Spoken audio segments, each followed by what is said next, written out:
Nicole Scott here from Mobile Geeks, and here we are at the official launch of the ASUS TP300, the Flipbook. And we got to check this out at Computex, so I thought that I would do a comparison with the Lenovo Yoga 2 Pro. Big fan of this form factor, big fan of this device. So I'm going to let you know what I think about this device, which is extremely similar in form factor, but has a couple of extra goodies. So here is the ASUS Flipbook TP300. It's 13.3 inches and it has the specialized hinge that lets it go to 360 degrees. Now we are doing a comparison, like I mentioned before, that with the Lenovo Yoga 2 Pro. So there is a definite difference between the hinges here. So you can see that this is the hinge all the way across, whereas Lenovo's opted for just the single hinge. Now the biggest difference between the hinges are when I pull this one forward, right, and you can see this going around, it's a single hinge, right, because it's a single movement. Whereas if you take a closer look at what's going on with the Lenovo, it's actually a dual hinge system. So if you look at this, you'll see there's one hinge here. You flip this around, and if you keep going, you'll see the second hinge activate there. So, oh, there it goes. And then we have the second hinge down here. So now ASUS is claiming that this is making a much smoother experience when you're opening it up, which is true because you don't have the two movements to deal with. But at the same time, I have to wonder, is that less sturdy or more sturdy? I don't know. There's not really a playbook for comparison right now because these are both so new. But if we keep on going, we pull this around, it's a heavier beast. This is 1.75 kilos, whereas this is 1.4. So when you're kind of manipulating it, you'll see there's a bit more weight and a bit more heft. It's a lot more difficult to control. But the keyboard it's beautiful, actually. ASUS has done a really great job with this keyboard. It's not backlit, but you can see the travel on the keys is actually pretty deep. Now let's give that a bit of a press. It does have a bit of a bounce on it, which is unfortunate to see. So if you are used to, say, the keyboard on the Lenovo, and Lenovo makes some of the best keyboards. Oh, there's a little bit of flex there barely. That's one of the keys moving. So if you are used to like one of the best keyboards on the industry, Lenovo makes those. So you can see that there's almost this kind of like little U shape there, and this is clearly backlit. The travel time's gorgeous. This is one of the best keyboards on a laptop on the market. Now the ASUS, you don't have any kind of special curving on the keys for touch typing, but you still have a very good keyboard. Now, oh, I almost knocked over that water. That could have been an exciting review. So now if we put the trackpads up against each other, you can see that this is smaller than what we have on the ASUS. Now the trackpad's incredibly important when it comes to a laptop. Now people tend to make the argument that you have a touch screen, right? So maybe you don't use your trackpad as much, but you do. These equally have a really nice touch and feel. This one feels a little bit better. It's like glass. It feels gorgeous. You just want to stroke it all the time. This definitely has a nice feeling to it, but definitely not the same. Now I've accidentally opened up Soulcraft with all of my keyboard stroking. Sorry about that. But let's just talk displays. So now let's bump that brightness all the way up, and let's bump this brightness all the way up. So you can see that, well, this is an LCD display. This is an IPS. This is 1920 by 10, or sorry, this is 1920 by 1080, and this is 3200 by 1800.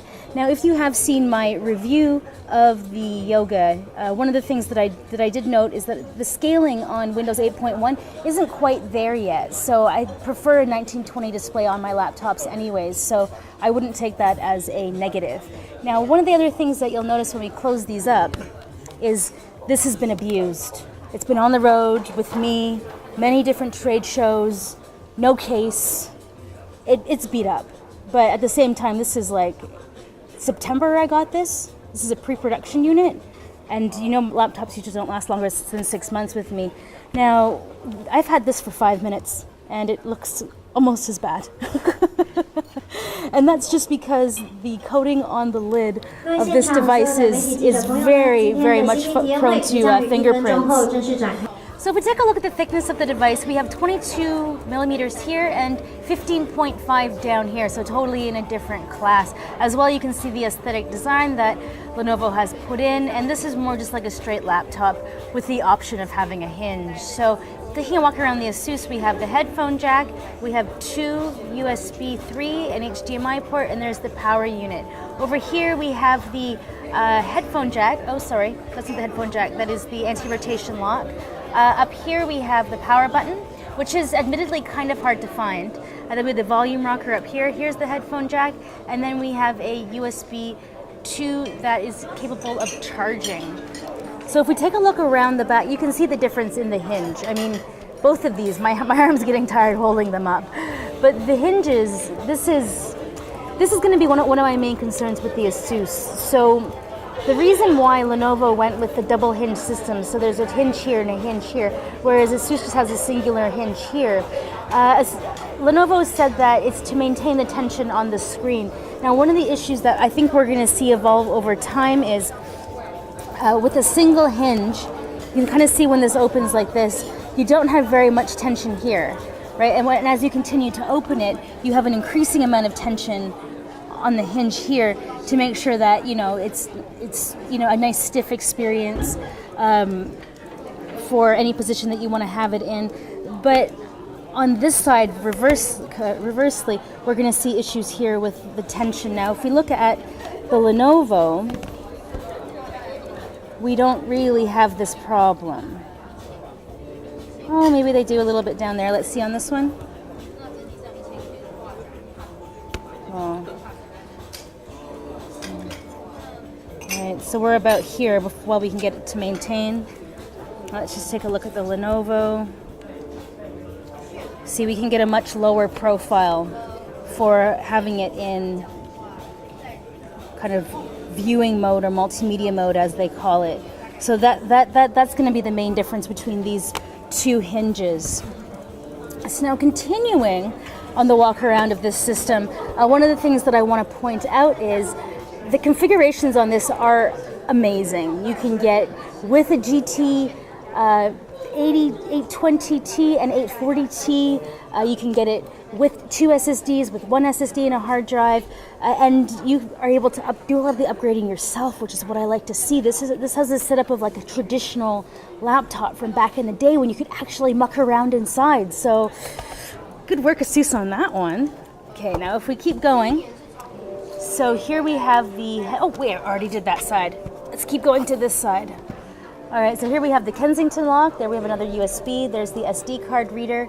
This, I believe, is probably the anti-rotation lock. There we have the volume, and there we have the power. Now, see, with this one, it's almost difficult to get it back in. So now, just purely taking a look at the profile of both of these machines, you can see that the Lenovo is clearly in a design class of its own.